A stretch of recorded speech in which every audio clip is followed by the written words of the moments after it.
gumawa ka ng script kung ano ang sasabihin mo. Dahil pagdating sa deliberation ay hindi talaga mawawala ang introduce yourself. So kahit mag-apply kayo sa any private company, kung mag-interviewin kayo. Tips number 2, kung meron kang skills, talent, ay i-elaborate mo sa kanila. Kung sakaling magaling kayo sa sasakyan, tips number 3, pumunta ng maaga sa venue. Kasi once late ka, bad image na yon. So, tips number 4, lahat ng nakalagay sa checklist na ibinigay sa'yo, dapat dala mo. Dapat dala mo para hindi ka gahol kapag nandun ka na. Kasi lahat ng venue malayo, or kung doon nyo pa hahanapin yung kulang nandun sa checklist. So, mas maganda maghanda at isulat lahat ng check. Tips number 5 is magdasal at humingi ng tulong sa taas kay Lord. And then, syempre matulog ng maaga, mag-prepare at i-condition yung sarili mo para pag kinabukasan is maganda ang pakiramdam mo. Para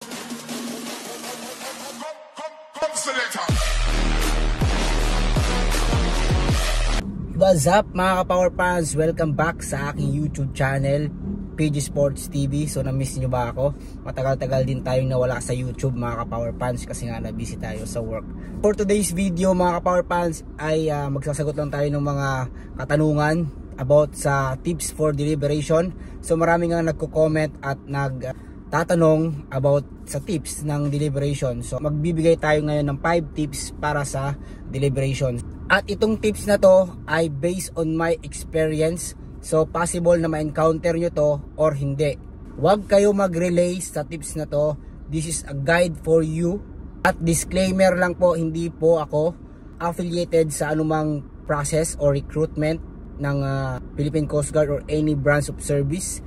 Kasi ito ay tips lamang at ma-encounter nyo to kasi lahat naman ng for deliberation is na-experience nyo sa pag-aaral or kung college life kayo, may mga ganong tanungan. So this is a tips. So proceed na tayo sa tips number 1. So 5 nga pala to.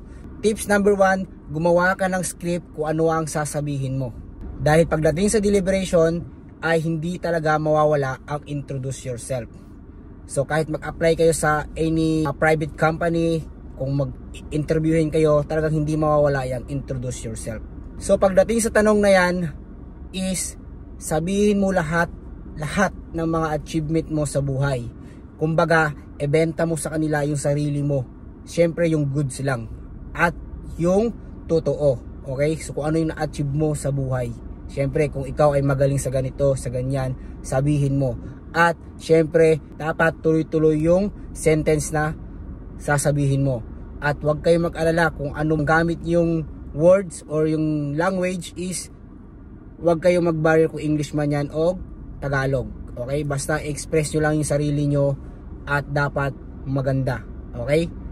Tips number 2, kung meron kang skills, talent, ay i-elaborate mo sa kanila. Kung sakaling magaling kayo sa sasakyan, magaling sa electrical or whatsoever. At syempre iwasan nyo kapag nagsasalita kayo, iwasan nyo yung word na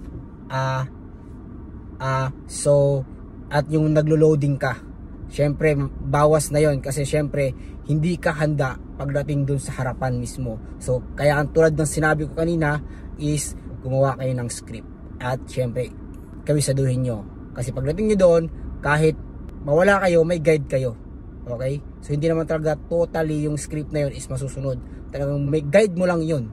Okay? Syempre pahabol, kung may talent ka na pang Olympics, syempre sabihin mo rin yun. Maganda yun na ma-elaborate mo sa kanila yung talent mo. Kung saan ka magaling, sa sports ba, kung anong sports yun, i-elaborate mo sa kanila. Proud dapat ikaw na magaling ka sa ganong sports. Okay? Tips number 3, pumunta ng maaga sa venue. Kasi once late ka, bad image na yon. So, sa pinapakita mo, hindi mo pinapahalagan yung time na ibinigay sa'yo. So, dapat mas maaga, mas better. Okay? Kasi nga, ang good report sa serbisyo ay napakahalaga. Kaya, kung ako sa'yo, i-exercise mo na yung good report at pumunta ng maaga sa lahat ng venue na pupuntahan mo. Tips number 4, lahat ng nakalagay sa checklist na ibinigay sa'yo, dapat dala mo. Dapat dala mo para hindi ka gahol kapag nandun ka na. Kasi lahat ng venue malayo, or kung doon nyo pa hahanapin yung kulang nandun sa checklist. So mas maganda maghanda at isulat lahat ng checklist at i-check lahat ng gamit mo pagpunta mo sa deliberation para walang maiiwan.